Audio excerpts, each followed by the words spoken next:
Imagine a future where urban design decisions are just a stepping stone towards a thriving, cooler, and more equitable community. That future starts with more equitable approaches today. I'm happy to introduce the Place-Based Equity Trainings for Sustainable Urban Development Toolkit. The toolkit is a curriculum designed to advance the way we think about and act upon equity challenges as understood through a lens of both equity and heat health.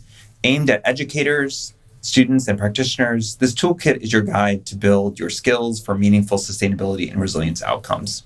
It's about nurturing ecosystems, fostering well-being, and reshaping urban systems to be just and inclusive.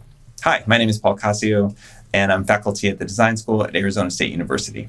I really investigate how design strategies can reduce extreme heat for more thermally comfortable and equitable communities. Extreme heat can disrupt residents' routines and incomes, degrade quality of life, threaten residents' health and well-being, and create challenges for urban sustainability and resilience, but it doesn't have to. Our toolkit is designed to educate learners on how to understand systemic inequities to foster greater heat equity through education. We aim to empower users to create inclusive, resilient communities by addressing intergenerational environmental injustices. It provides practical resources and strategies for meaningful change and sustainable futures, aligning with the RCE Greater Phoenix's mission. Our toolkit is designed with objectives for learners, which are focused on learning to, first, really engage with historical context and systemic inequities to develop a justice-oriented mindset. Second, to develop strategic thinking, implementation, and integrated problem-solving competencies by learning to reframe challenges, retool approaches, and repair relationships. Third, to really set the stage to facilitate mutual understanding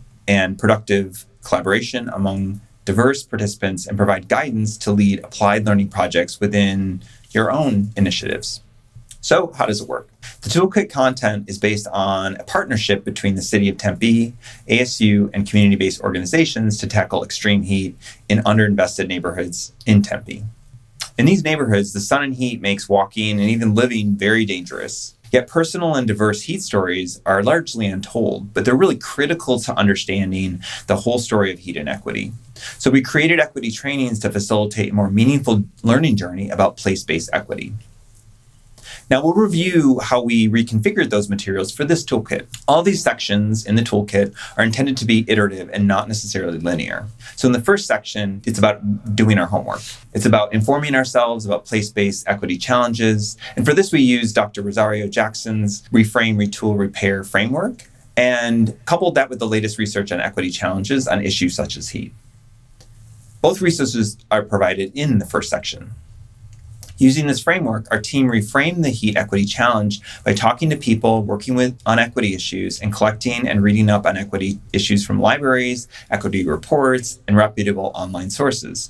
Also, we understood that many stories may not be well represented in formal histories. Look out for those invisible stories of inequity. Who faces equity issues in your city or neighborhood and why? What historical and cultural circumstances lead to these situations? In the second section, then, it was time for us to organize, connect, and reframe to unlock a greater understanding of our place.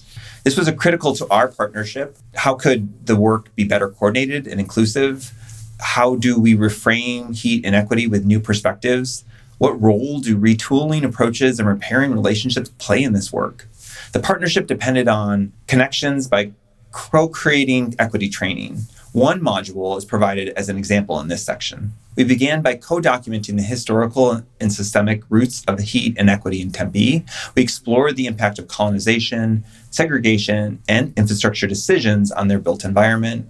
A key part of the work is reflection as an ongoing process. And so that's the third section.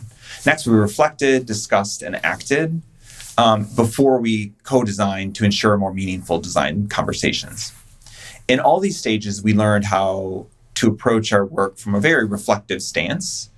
In this section, we recommend starting a journal or sketchbook to collect your reflections on your journey, including your experiential knowledge of heat and cooling. Take these reflections and discuss with friends and family and colleagues on how you understand heat during this part of your learning journey. How can you help promote and advocate for collaborative, equitable strategies for urban cooling? Plan actions you can take to advance equitable design processes. And that takes us to our next final section, which we co-designed solution-oriented approaches.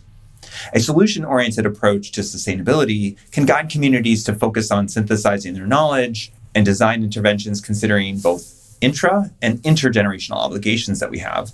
This can help ensure that cooling strategies would benefit both current and future generations. In this section, you will review articles that help you think about co-design. In conclusion, our toolkit equips you to begin to address systemic racism, foster heat equity, and create sustainable change. By integrating a solutions-based approach where we can co-create cooler, more equitable communities together, your involvement is crucial.